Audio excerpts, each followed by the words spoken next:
So, hello everyone. Today we'll be talking about the introduction to open source research in conflict areas. My name is Osadchuk. I'm a research assistant with Digital Forensic Research Lab, and I'm based in Kyiv, and I'm researching the countries like Ukraine and our neighbors like Russia, Moldova, and Belarus. So first of all, before we go to the conflict resolution, we need to establish what is actually open source intelligence and what constitutes open source. So first of all, it's all the information collected from all publicly available sources, whether you Google it, go to your local municipality and request some information or whatever. So any information that is open and you could have an access to it, it constitutes open source. And also it should be under three criteria. It should be public, free, and legal. So for instance, like I said, some reports like issued by governments, think tanks, etc. And well, if someone hacks another person, it's not open source anymore because it's like illegal and it's not free and it's not public. So before we move further, there are like several subtypes of the OSINT that we should stop and discuss slightly. So there's like news reports, like any news media, blogs, etc. that is published online. Why it is useful in conflicts? Well, usually conflicts need at least two sides to have the conflict in place, and usually they have conflicting and contradicting each other factoids and facts that are like not really stick around. That's why you could and should actually follow news reports and look whether and cross-check them and maybe find the truth and actually debunk some false stories that might appear there. Also so-called gray literature. So it's like non-media sources like think tank reports, state reports, some information that is already analyzed and compiled. Again, it's really good to have a knowledge in the background and the knowledge of the topic and maybe some stats about what's going on. Like, I mean, what kind of weaponry is used by each side, how many military personnel there, etc. Social media contents, well, images, videos, posts by pages, users, etc. So basically everything that arrives and touches Facebook, Twitter, VK, OK, you name it, like any social media you could only imagine, Pinterest, and we will touch on several others that are like not usual suspects in this. So I hope you'll be a little bit surprised by it. So basically, why is this kind of helpful here? Because people are always sharing something, and these different bits of information could be useful to actually solve different problems. We will touch a little bit further on them, and Michael will show you how it works in deep. But basically, people posting something online incriminate themselves to be, you know, they expose something about themselves that you could actually use to your investigation or research. Satellite imagery. Well, it's kind of unsurprising. Maybe some people could ask, like, well, what are the pictures of the land could tell me? Basically, probably nothing. And the singular picture probably doesn't. But if you look at them in chronological order, like temporarily from like several years before or like several days in a row, you could see the difference, what had happened, and you could just see that like how military personnel moved, how maybe military bases appeared somewhere, or how some shelling appeared on the specific place on the map. So it's like pretty handy and useful. And finally, metadata. Metadata is data about the data. So every time when you upload some file, like an image, it contains a lot more of information than just image. It's just who is an author, on what phone or like camera it was made, when it was uploaded. Sometimes it even contains geolocation. It might be pretty helpful when you try to prove something with the open source.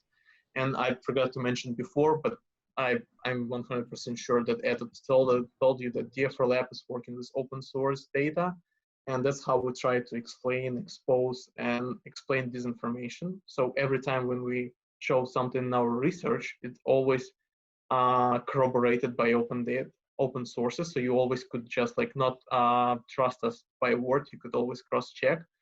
And that's why it's pretty useful to use open sources. So social media content, why is this so much useful? Well, it's useful to geolocate events. When you see some pictures, maybe some weaponry or some video footage of some tanks or maybe military trucks moving somewhere, you could just like use this picture and geolocate where it actually happened, because sometimes it's pretty useful to understand what happened and where. And maybe you've heard about the citizen journalist group called Bellingcat. So they geolocated the movement of book missiles that actually shut down MH17 airplane in 2014. So they used some pictures that civilians made and uploaded online. So that's how they tracked where it actually happened, and all of the movements of this truck that actually moved those missiles. They actually find out how it happened and when. Also track people. Well, it's pretty handy, again, in relation to Ukrainian conflict. It's pretty useful to find how people are actually moved, and maybe some military personnel from Russia appeared in Ukraine. So if they publish some pictures or photos, that's how many of them were identified. And there is a report by Atlantic Council. So my colleagues even identified several soldiers and all their way from being a conscript of the Russian army to actually ending up being in Donbass and fighting against Ukrainians. Also trace and identify weaponry, as I said. Yeah, if you could see how they moved, when they're like, when people see something, they usually upload information, or like 20 tanks just moved near me. They just snap this photo and then you can geolocate and find it. And also identify the equipment that is there. Finally, it helps to corroborate facts and solve criminal cases, like participation of Russian military in Ukraine. Again, there are like tons of reports and consistent denial from one side that their military are there. So that's how you can actually contradict them and tell and find real proof that it's not actually true, and that Russian soldiers are actually there in Donbass. So why is this helpful? Why the open source could be helpful for us? Well, soldiers and people who are actually fighting in conflicts, they're people, and people love boast before their friends, or just share some personal information, or just show their relatives that everything's fine. So they will post something on social media. And now I will tell you a couple of cases. So the first one is like here, you could say that this is just like random map, pretty handy and shiny, but again, it's just a map. But in reality, it's US military base in Afghanistan. And people could find the exact shape of this base because people were using Strava. It's an app for runners. So basically, people like soldiers who served in this base, they wanted to keep them in shape. So they were running and put there all of the, runners information, like how long did you go, how long did it take, etc. So all of the like runners geeky things and numbers. But by default in this app there was an option that all of the geolocation and all of the it traced all of the path that soldiers took. So when the Strava published publicly the world map of runners around the world who are using this app, people were able to find military bases in the middle of nowhere, and people are running in consistent shapes. So it's not a coincidence. It's basically something is there, but it's not indicated by any map. So probably it's military base. And that's how people made it through all around the world and found those places, which should be hidden, obviously. Or like this case, it was the Russian soldiers who published their photographs on VK. It's actually the photograph from our hiding in the plain sight report, where people shared information of people who they served with and around. And one of the soldiers was actually the case when colleagues identified his way from signing up for the military, getting training, and then moving to Donbass and actually being killed there. So this is all of the steps that were possible through his social media, just peeking at his VK account because all of this information he or his friends has shared, or his family. And finally, maybe the most unpredictable thing in the world, beer. So there is like beer rating app called Untapped, which is actually allows you to rate the beers that you've tried and actually put them in the database. And many people are using it who are liking beers, traveling a lot, and like trying to get a track of what they've actually tried in life. So Bellingcat last week or a couple of days ago released an information. They found several military personnel that were geotagged themselves drinking beers in all over the world in the military bases. Again, they were exposed, and also they published photographs of beers and like beer cans and beer bottles near personally identifiable information. Here you could see there is like a debit card. It's like the number of the credit card plus the family name of the person. So basically, this serviceman, and also the picture of him. So he exposed himself fully just because he likes the beer. And also like some sensitive news. So if you're interested, you could Google it. This is fascinating fighting, but it once again shows that when people share some information, it could be used and traced back to find some solutions, and maybe sometimes find where those people actually located and what they've done in those territories. This is especially useful, again, to prove the things that like some forces are taking part in some confrontations and fightings, like it was in Ukraine, in Donbass. Hey, satellite imagery. So here is the snapshot. It's basically the GIF from the research that Michael did several months ago. So here you could see on February 17th, there is nothing, just like plain field. And the next day there is like some artillery impacts on Ukrainian positions. So this is like really handy thing, because the picture itself cannot tell you something, but if you look at this into perspective, in 2 days, you could tell that something happened either at night from 17th to 18th, or like in the morning of 18th, and this shelling actually took place in February 18th. So again, pretty handy to look and find some evidence who did what and when. So how to collect data? Well, usually user-generated data is pretty unstable and might be deleted anytime, especially if if it highlights some sensitive or polarizing things, and the conflict is always something like that.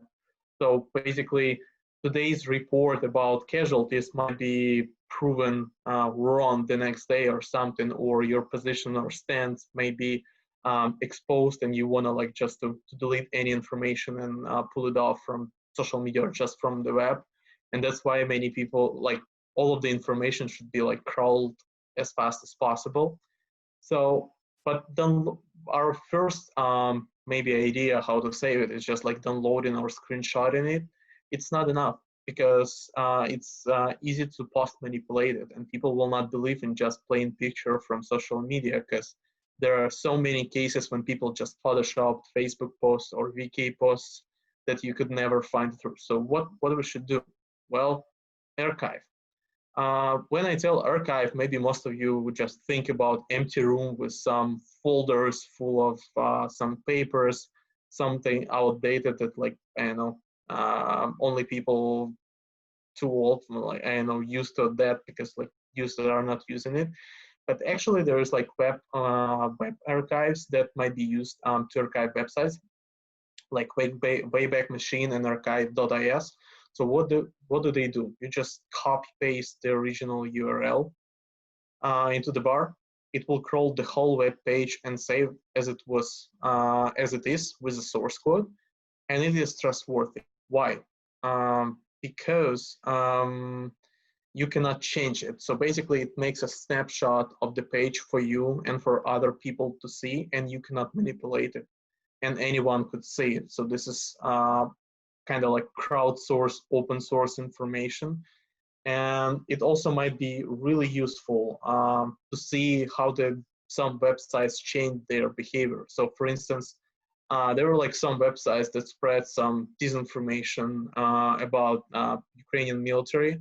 Then this website now is just like, I don't know, advertisement of pipes or some like how to repair your house, etc. But if you go to this archives, you could see that several years ago, it was propagandistic outlet that actually tried to influence people. So that's how you could use this tool also.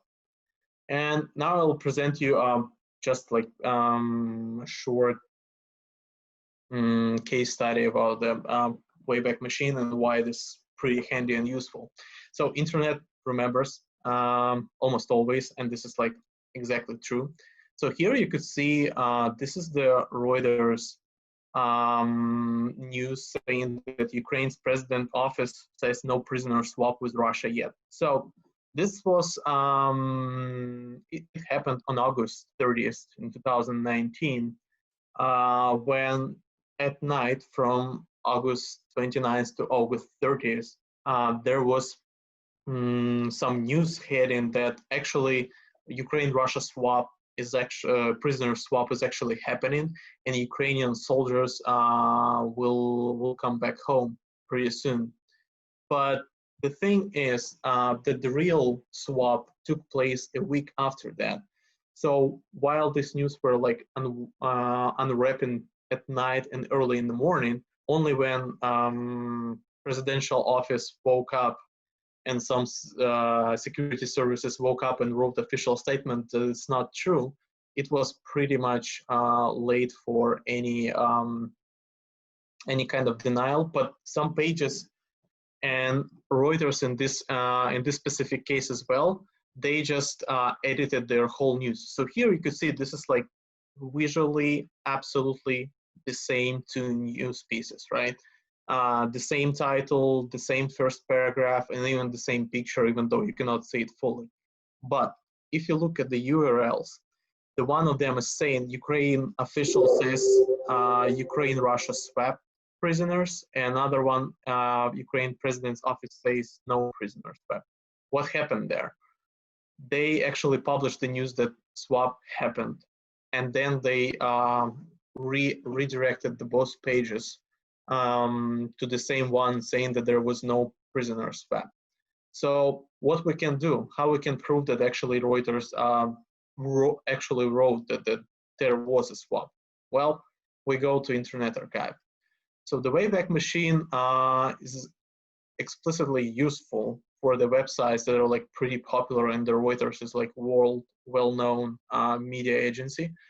So if you go there and input Reuters, you could find some pages back to 1996, but we don't need this.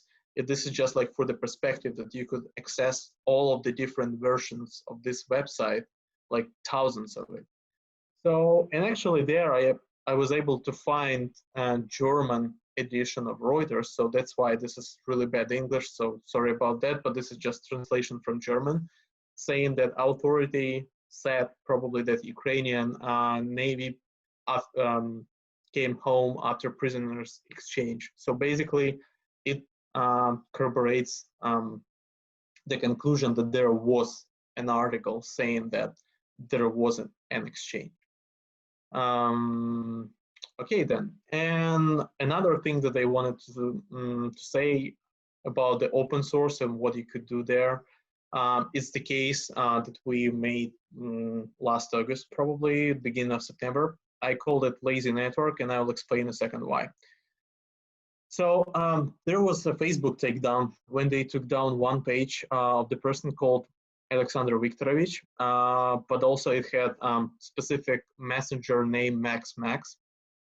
And also they have a profile picture of this boy. Just try to memorize it. It will be important in a second, but not now. So it was just like the regular page that spread some anti-Ukrainian news, saying that Ukrainian military are killing their brothers, spreading disinformation about junta, Nazi Ukrainian government, like anything you could ever imagine and expect from Russian propagandistic machine. Anyway, uh, when we looked at this person and actually searched one of his texts that he published on the Facebook, we found out that there was the website called govs.net, which was social media of Novorossiya. It's the name of the project on the southeastern Ukraine that were the idea of which was to to actually grab some land from Ukraine and send it to Russia. So basically, we found the same person named Max there, which is quite a coincidence probably. But when we dig deeper, we found the whole network of this person. So this guy, under the same profile and name, published on several blog platforms the exact verbatim text stating that Ukrainian military killing civilians and they are horrible people, basically, and spreading it all over the internet and trying to publish as in much places as possible. So what we've basically done, we used Google, we just searched this text and found that it was copy-paste all over the internet. And also they used the same profile picture and the same name. So basically it was aimed against Ukrainian military, spreading some really, I don't know, disturbing information that Ukrainian military should, I don't know, quit their job of defending or protecting Ukraine because it's they're not doing that, and trying to dissuade them from any further deeds. But also what we found that actually the network, this was one person, but several others are actually showed the same behavior on those platforms. And we were just like curious, are they connected somehow? And we found out that sometimes the different accounts publish absolutely exact same news under different accounts. So here we could see the same title and exactly word-to-word article that was published by two different names, and they even have like the different genders supposedly. So Max and Anna, it's like two different people supposed to be, but they published absolutely exact same things. And what most importantly is that we found that they do the same, and there are far more of these accounts everywhere, and they are trying to infiltrate Ukrainian groups in social media like VK and Facebook, and trying to prove some disinformation and some, I don't know, prove some messages that Ukrainian military commanders betrayed soldiers. They're stealing their money. So any kind of propaganda possible.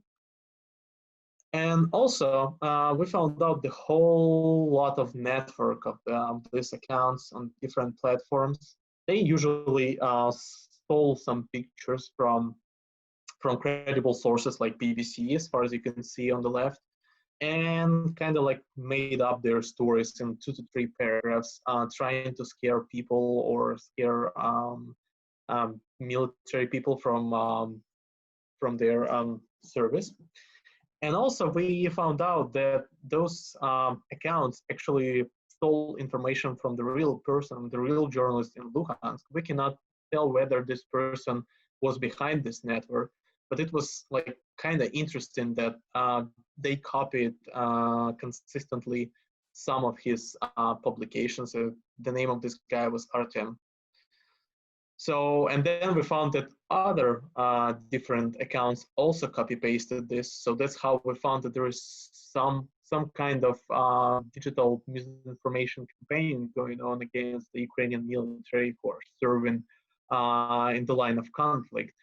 Because these news were not like spreading on the mainstream Ukrainian media, neither Russian mainstream media, but they were specifically aimed to be shared within communities that are actually either on the border from each side of the conflict, trying to incite that one side is worse than the other one. So, and the thing why this lazy network, it's basically because those accounts and stories made impossible. They published some story about the atrocities of Ukrainian security service in 1 year in 2018, and then republished under different headline 1 year after that, using the exact same word-to-word text, trying to prove their point. But again, it was just a part of a covert plan to portray Ukrainian military as bad actors. And now they kind of mutated and they switched to social media even further. And now they portray themselves as Ukrainian citizens who are dissatisfied with Ukrainian military, or as an ex-Ukrainian military who actually resigned from army and went to work in Poland or some other countries, and they were given the context for people to find the job abroad in order just to get them retired from the army. So this is the kind of context that I wanted to lay out, and I will probably pass this virtual hold to Michael. Yeah, I'm going to go through some of the sort of methodologies that we use in our research on conflict areas. And so in specific, what I do is that I'm involved with the Minsk Monitor project or reporting project at the DFR Lab. So what that means is that we look at sort of the things that happen physically on the ground through the internet and open sources. And so everything that we write will be, you can independently verify through looking online yourself and sort of drawing the same conclusions, hopefully, or at least that's the idea. So whenever I come by unverified information, what I like to ask myself is, when was this first posted? So when you deal with conflict areas, events are often very sudden, and when they happen really matters, because if a video comes out that says, oh, this is from this location and there was this battle that took place, then the when and where really matters a lot, and being able to verify that is very important. So if you say that there's a video, you see this video, and it came out before the time that, if you can find an original video that came out before the time that this battle allegedly happened, then the video is obviously bogus. You don't really have to put any thought into that any further. Then it's obviously disinformation or misinformation. Next question is, who posted it? If it's a biased source, then maybe you should be more careful with that information than if it was just a complete third-party civilian source. And so that's something to keep in mind, and then if it is a biased source, then, or at least a source with a stake in information going one way or the other, you might want to say, why did they post it? Is this a great victory that they're trying to proclaim, or are they, saying that there's some sort of defeat, or what's going on here, and sort of what's the motivation behind it? Third thing, or fourth thing you have to keep in mind is, what does the footage really show? So if the motivation is there, people might sometimes publish footage that shows one thing, but they'll say it shows another thing.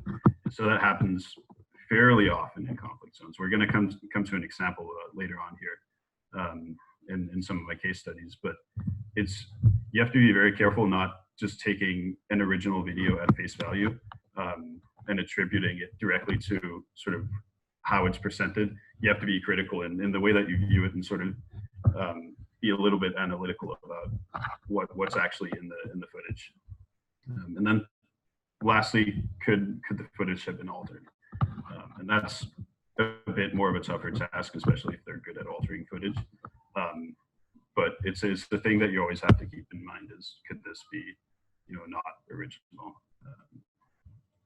So the thing that I usually like to say is that if there aren't any pictures of it, then it probably didn't happen. But of course that's not true. But if my goal, if there's an event that I'm researching, is always to find photographic evidence. And if I don't have that, then my odds of being able to verify it through open sources are drastically lower. And so one way that you can get around that, or at least mitigate for that problem, is that you can go to local sources. I love the local groups on the Contacta. You know, there's also local groups on Facebook, depending on what area you're researching. Klasniki, all those. You want all the, you know, all the aunts living in the area. you want to see what they're writing, what's going on, especially in conflict zones. They'll say, oh, I heard an explosion in this direction. It sounded like it was this far away, or there's heavy fighting in this area. And that can be very useful to sort of verify what's going on in the area, see if claims coming out through official sources appear to be true, depending on sort of what the locals are saying. So I consider these local groups to be very useful. This one example is about miners being paid in the Donbass. And so that's something that you can't, or is a lot more difficult to verify through open sources. And so for that kind of stuff, I really prefer these local groups to sort of see what people are talking about on the ground. There is, of course, the pitfall that it can be very difficult to individually verify each and every profile. And so you should usually go by what multiple profiles are saying. You can't just say, oh, okay, this one person is saying this one thing, therefore it must be true, because anyone can write, it's the internet, anyone can write whatever they want, and without any photographic evidence. It is, of course, very difficult to verify. So yeah, multiple sources is always key. So working with, you know, as I explained earlier, most of what I work with, most of the information that I use for my reporting is visual. So that's where geotagged information comes in for me. It's a very useful source. So here we have a screenshot from, what is that? That's Instagram, of a radar station on Crimea. And it just so happens that this radar station is very strategically positioned next to a major tourist attraction, or rather behind it. And so usually people at this tourist attraction, they'll take pictures facing the ocean, but some people that I'm very happy about, they take pictures facing the radar station. And so it's an interesting radar station to me because they constantly change what's there. And so it's nice to be able to keep up with what's going on. And in this particular case, it's a lot more useful because people update photos more frequently than satellite imagery is updated. And it's much faster also, you can get it instantly. And so that's a very good thing to keep in mind. I mean, not for this case exclusively, but also for if they're, you know, less so actual combat situations, but if you want to know, oh, who's this area, what does this area look like, maybe there's been talk about shelling, then the aftermath might be something that you'd be able to see. And that usually is true. And so Instagram is one of those places where you can go and you can see sort of, you can see posts by area. You know, of course, obviously not everybody will geotag their posts, but a lot of people do. That can be very useful sometimes. Another one that I like is the Contacta also is very good at sort of having accessible geotagged posts. Here's one that's a little bit higher quality, we see. And yeah, you can also, there's a useful function, the part that I highlighted, you can press that and you can see other photographs nearby. And so I'm a big fan of that function on the Contacta too, especially for, you know, the area that I research is, you know, Contacta is a huge social media platform. And so usually that's where I'll be finding the useful stuff. Yeah, I don't know if there's any questions throughout this presentation, I'd be happy to answer them as they pop up. Although I'm having a hard time seeing them now. Let's move on. Yeah, so when posts aren't geotagged, we are going to have to do it manually, right? And so this case here is it's from February 18th, I believe, of footage coming out. There was a spike in fighting, a very significant spike in fighting on February 18th around the area of Sheldon in Luhansk Oblast in Ukraine. And so what we have here was one of really the first video evidence to come out of this fighting that was made popular by one of the sort of main propaganda sources in Luhansk for the pro-Russian propaganda sources. And so he says, "Oh, this is in Kiosk, and this is there was a response from our side." And so it's a very vague wording, and at the time we understood it as though that was their response. And so in the video there was you could see that there was shooting and towards some civilian buildings. And so we were instantly interested in sort of seeing out what was going on in this footage here. So what we did was that first we tried to find the original source, because it was kind of clear that he wasn't necessarily the original source. So we went on to Kentucky, we went on to local groups, as I mentioned earlier. And we looked at the comments. We said, okay, well, where was this originally? And people would write in the comments, they would say, oh, this is taken from this group. And so we went to the Stahanov local group and we found the original, which was surely enough posted at the early hours of February 18th. So that all checked out. And so it says, February 18th, shooting in Kiosk. And Kiosk is a big town in northern, or sort of near the front lines in Luhansk. And so that didn't really help us understand where exactly this was, because what we really want to do with this is we want to be able to verify that the footage is actually takes place where they say it does. So we have to do a little bit of digging. We could go immediately and try to geolocate it in this town, but ideally, if we could have a little bit more information, then that would be a lot more useful. So again, we go to the comments because local sources are an extraordinary wealth of information. So Tatiana asks, "Oh, where was this taken?" So this is Kiosk, and so there's a lot of ideas being thrown around. There was someone said near the bus station. So we looked there and we didn't find any area that would sort of match that. So we kept looking, and someone finally says, "Oh, this is the village of Donetsky."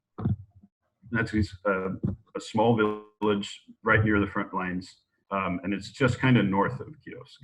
And so sometimes, because Kiosk is such a large town, people will just take the adjacent villages and sort of lump them together conceptually and say, okay, well, this is all the Kiosk area.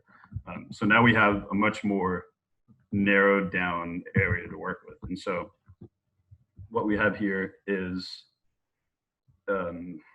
it's a stitched together imagery of the video that we saw before. And so what you can see is some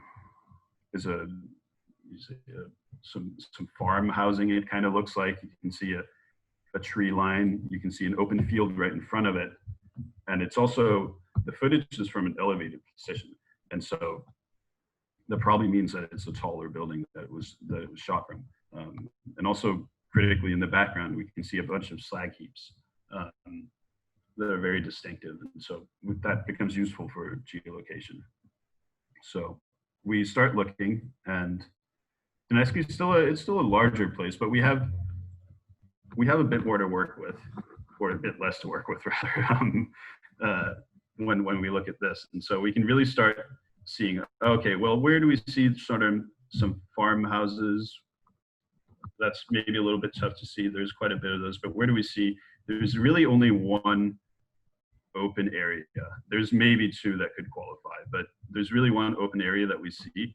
And so that's what we want to really dig into. And so what we did to verify it was that we used the slag heaps in the background in this case. So you can see here, we're looking south, and south of this location, south of Donetsky, we can see that there's a collection of slag heaps that match up exactly with the slag heaps in the video. And so that's a very useful way of sort of situating the footage. Yeah, so now we have a sort of location of the fighting, or at least of the where the video was shot from. So now we can start contextualizing it. So now we verify that the video that was first posted at 6 a.m. on probably a little bit earlier, I think actually, on February 18th, this actually took place in Donetsk. So we verified the fighting, corroborated that with other reports. And so now we can start seeing, well, what was actually going on here? So we can see this is right near the front lines. So the video was looking south-ish, and the shooting was coming in overhead, away from the camera. And so the shooting was clearly coming from the north. And so the front lines being from the north, this was most likely actually Ukrainian autocannon fire that was coming in towards a fighting position. Our hypothesis was that likely they were shooting at a mortar position that was just south of where the camera was located. There is also a base for the Russian-backed unit in that area, just near the camera location. So it's also possible that they were shooting at that. But this is a sort of a good example of how we can use geolocation for understanding what's going on in the conflict space when these videos come out, because it's not always clear. Without this geolocation, we could have seen this fighting going on, and we could have said, well, you know, anyone could have shot that. You know, anyone could have fired those rounds, because we don't really know what's going on, other than probably this is in Geos, right? So with this geolocation, we add an extra dimension to it and say, okay, well, this is where it's facing, this is the context, and it'll help us sort of understand a bit more about it. Now, we're going to move on to a point that Roman already made, but is connected to this case. So you can see just north of there is, just north of Donetsk's Sheldon, and we're going to transition over to some satellite imagery here that's just east of Sheldon. And what we did here was that we went on planet.com. They have some good daily imagery that I like. I believe it's a paid service. So for those who are more interested in purely free services, there are also some options for you. I'm going to go back real quick because that's annoying to look at. There are some good free options. There's, what do you call it? Sentinel Hub, I believe, has good low resolution imagery, but when you look at, especially during the winter, when you're looking for just major changes in the terrain like that, which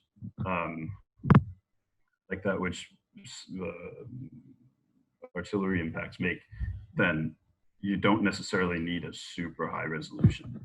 And so for that kind of stuff, these lower resolution solutions do often work. If you want to go more in depth and you want to do sort of identification of individual armored vehicles or anti-aircraft systems, stuff like that, then you will need higher resolution imagery. Google Earth is a good solution for that, especially in terms of the fact that it has historical imagery. So you'll need Google Earth Pro for that. It's the exact same thing as Google Earth, but it has historical imagery for some reason, which is very good. Yandex Maps also has good imagery, especially for the post-Soviet area, Crimea particularly. They have really good imagery that's very useful because Google doesn't update there as much, but Yandex Maps is really good for that. And so always, if you don't find what you need on satellite imagery in one place, always look somewhere else. Even if it's somewhere goofy like Yahoo Maps or whatever, try it, because maybe they've just updated it. It's always worth a shot, and usually they'll have good resolution to work with. So another case that we were working with, let me go back here, there, is we found while digging through social media pictures of Russian-backed fighters and internets, we found a Russian communication system, satellite communication system rather, which wasn't supposed to be there. At least if there are no Russian troops, then it would be kind of goofy for them to have it there. So this was kind of an indictment of Russia in this image. And so we were interested in sort of proving where this was. And so we knew it was somewhere in Donetsk. It had to be, well, I think it was technically in Makivka, but in the Russian occupied areas of Eastern Ukraine. And so we had to be able to prove that this was in fact in Ukraine. So what we did, and what I like to do when we work with sort of more restricted areas like this, is I like to sketch out what I think the image looks like from above. And so we have this area here. We have, if we go back a little bit, or actually if we go forward, if we just stay here, we see that there's an L-shaped building, as you can see, and then there's a building in front of it. Maybe they connect, maybe they don't. That's hard to see from this image. And so we take all the details and say, what would this look like from, if I was a satellite? How would this image look, even a little bit? And so what we ended up with was this image, very rough sketch of what that maybe looked like. And so you have to be very honest with yourself about what you can see, because otherwise you make false assumptions and you end up with something completely goofy looking and that doesn't actually help you. It might even actually work against you if you're not careful. And so what I had here was a very basic imagery of what I thought this location would look like from a satellite. And I ended up getting it kind of right. There were some mistakes about what it looked like beyond the trees, but the basic sort of layout remained the same, which I'm fairly happy with. And so that can be a useful method when you're looking for something on satellite imagery it's not necessarily easy to find. Yeah, and so another way that we like to use satellite imagery is in relation to protests and crowd estimates in particular. So, and also that's also using the geolocation method in a slightly different way, but the basic sort of thought process that goes into it remains the same. So what we have here is a tool called, I forgot what it was called. But I'll get back to that. Maybe Roman could write it in the chat because I forgot what it's called. But it helps you estimate crowd sizes. So what you have to do is that it's the same process. You have to geolocate the area. You have to see sort of how does what I see from the ground look from satellite imagery. And so you have to be able to go by building shapes, color of roofs, layout of individual buildings, and all of this stuff to understand where is the camera, what direction is the camera looking, and then from that information you can begin to sort of stitch together the information in your head. I lost my mouse, I'm sorry. There, we're back. So this is what it sort of looks like. Oh yeah, it's mapchecking.com. Yeah, I had it right there. Excellent. Yeah, so what you got to do is you got to, from this information, you use the individual buildings as landmarks. So you say, okay, well, I can see on the street there are people from this point near this building to this point near this building, and from then on, there's a lot of guesstimation. You have to be very liberal, or at least very, very critical of yourself in estimating crowd density with this kind of tool. And so when you estimate crowd density, I like to say that there are less people per square meter than there really are, especially because the camera will always try to make the crowd look more, not always, but usually will try to make the crowd look more dense than it really is. And it's hard to actually ascertain crowd density when you get further back in the crowd. So usually people will sort of dwindle or stand less closely in the back. They won't be packed uniformly. And so one of the ways to get around that is to do multiple increments of, oh, I think people are very densely packed up front, and then maybe further back they're less densely packed. But this is a very useful tool. You just draw polygons in the area that people are and say, I think that there are 1.5 people per meter, and then it'll automatically calculate the amount of people in there for you. And so here's another example where you can see we use the buildings as landmarks to sort of help understand where the crowd starts, where the crowd ends. So very useful for that. Let's go on. So now we have a video. So what we see here is a video that was posted to pro-Russian social media in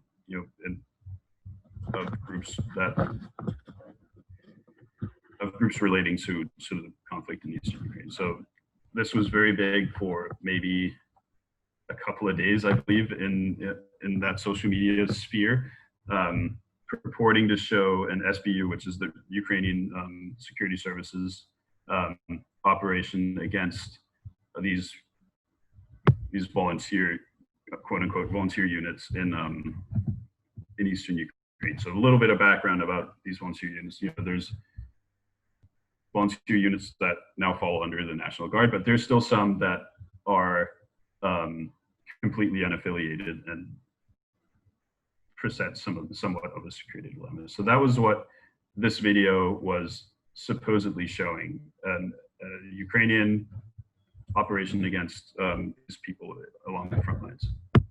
So that's obviously conspicuous, because usually this would come out from a Ukrainian source, but here it's coming out from a Russian source. So what really happened, and why don't we actually hear any news about this? So first of all, before we even do any sort of really analysis of this, you should always go and see if you can find sources corroborating the video. And there weren't really any that we found, but that's obviously step one. Step two is seeing, well, what's actually going on in this video? What do we see in this video? And can we figure out where it is?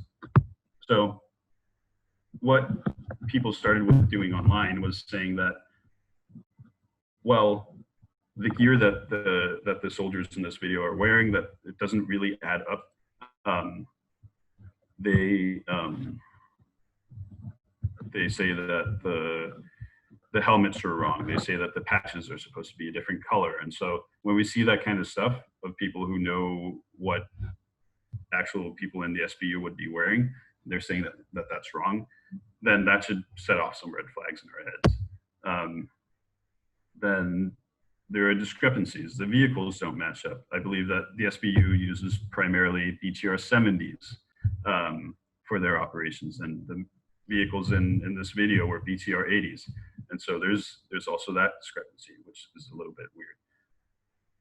And contextually, the video looks odd. There was an overlay, you can hear it in this, but there was an overlay of gunfire, which didn't really seem to match what was going on in the video.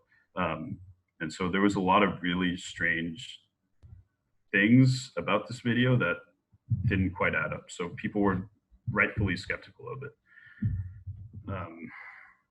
What we ended up finding out was that first people actually found the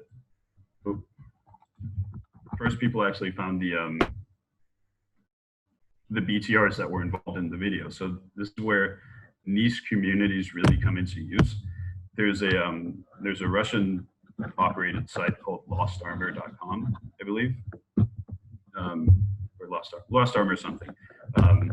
Lost Armor, it catalogs all the, if not all, then most of the armored vehicles fighting in or involved in fighting in eastern Ukraine. And so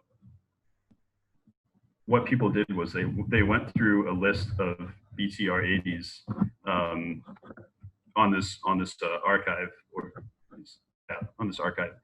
and tried to match them with the ones in the video. And so eventually they were actually successful. I believe, I can't remember what unit this is. I think it's some sort of logistical unit. But they ended up finding the video, or the vehicle, which was involved in, I think, interestingly enough, in airsoft training or something like that. They lent it out to people so they could play with it. And so now it was clear that if this was a BTR that was in Russian held territory, then clearly this couldn't be a video of something that was going on in Ukrainian government held territory. And so with that information, they went online, or they went on Google Earth rather, and looked to see if they could find sort of an area that matched it. And so they eventually ended up finding, geolocating it, I think near the base of that unit that the BTR came from. And yeah, so that's a good way of sort of being able to verify information. You know, it does happen from time to time that that one side of a fighting force will put out a propaganda video pretending to depict the other side. I know I've seen that a couple of times in the Donbass now. I've seen it in Syria too. And so with this kind of methodology, then it goes a long way to sort of help verify whether or not the video is true. You know, obviously they'll try to throw in details to obfuscate it or make it look real, but often unless it's taken inside in a completely nondescript room, you will be able to verify it, and that has happened in the past in other cases also. So yeah, there we go. Okay. This kind of tactic is, of course, isn't exclusive to images or to videos. It also happens to images. So usually people will take an image of one thing, say it's something else, and they'll do the following things to try to trick reverse image searches. They'll try to flip the image, which I don't think works for Google, but it works for some of the shittier ones.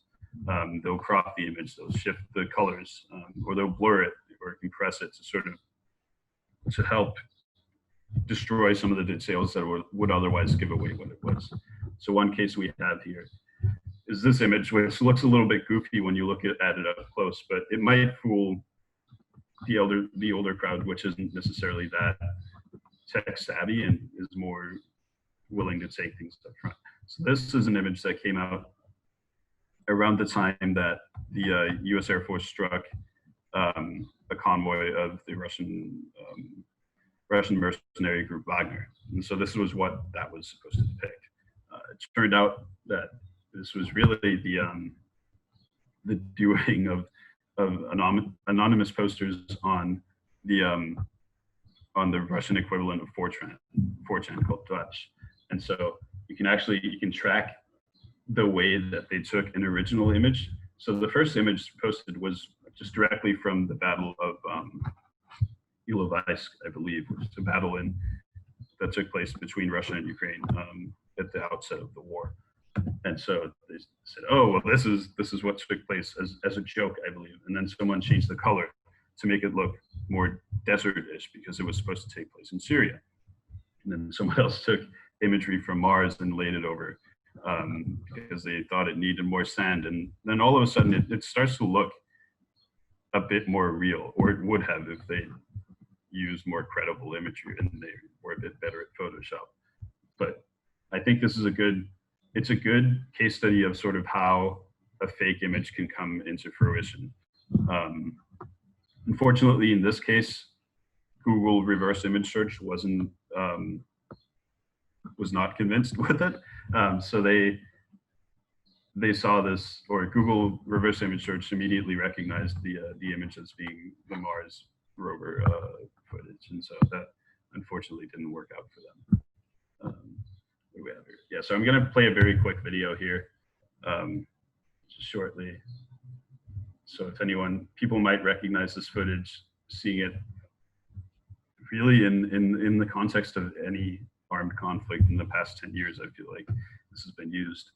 You can see up here, the description says that this is near the Svetlodarsk Bulge in Donbass, which is an area just north of Debaltseve, where a lot of fighting has gone on. And so that's what this video says, but a lot of other videos will say, oh, this is in somewhere else. Let me see if I can actually get out of this. Oh, I'm sorry. I apologize. Just one second.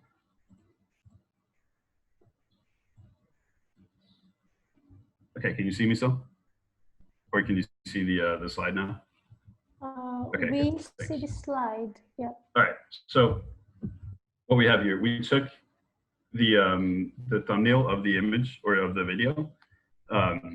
That's usually available on any Google search result, and also in a tool that I'm about to show in a second. But you can see when we reverse image search it, you get videos from that seem to show the video from all over the world. So we have some here that say that it's in Donetsk. Some say that it's in Efrin, and in different places around the world. So it can't come from two places in the world at once, obviously. And so what if we go and look back far enough, we'll find the same video posted in 2013 before the war from a Kavkaz 2012 exercise. So an exercise in the Russian Southern Military District. Clearly showing that this wasn't actually showing fighting. This was really just showing a live fire exercise by the Russian military. And so one good tool to sort of reverse image search YouTube videos or whatever is the Amnesty International Data Viewer. They give you a good selection of thumbnails that you can reverse image search using Google, I believe. So I like theirs. Another good one is Invid, and I really like Invid because they give you a lot more options, I think, and they give you a lot more information about the videos that you want looked at. One of the good things about Invid is that it'll give you exact upload times, and so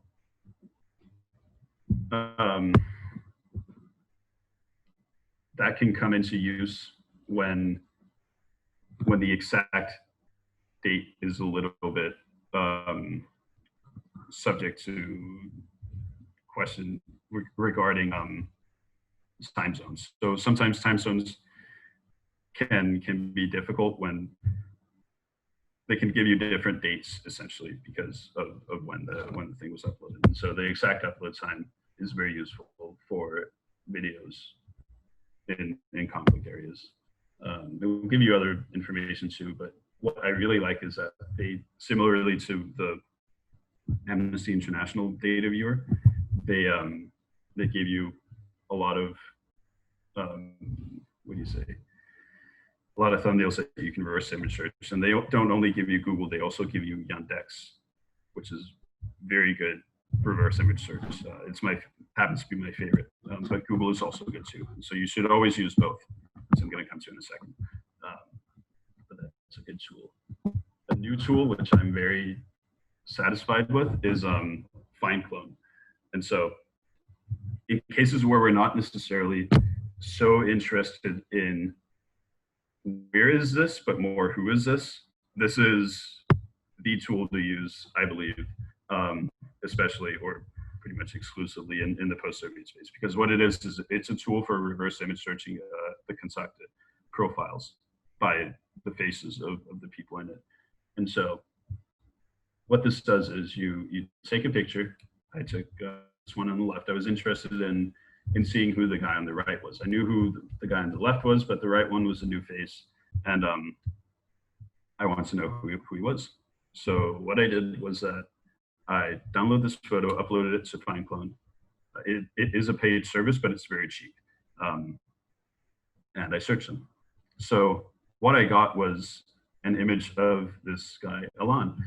And the profile was deleted, but his pictures will still be archived on the Kontakte, and therefore they will also be on FindClone.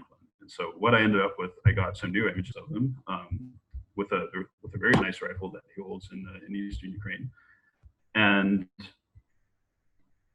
yeah, and I got a first name. And so I had a little bit more to work with. But in this case, Find Clone didn't help me understand his exact identity. So what I did was I turned to Yandex. Yandex is very good also for facial recognition. You'd be surprised. You can try it with yourselves. It's very entertaining. If you don't find yourself, you'll find someone who looks a lot like you. So that's always fun.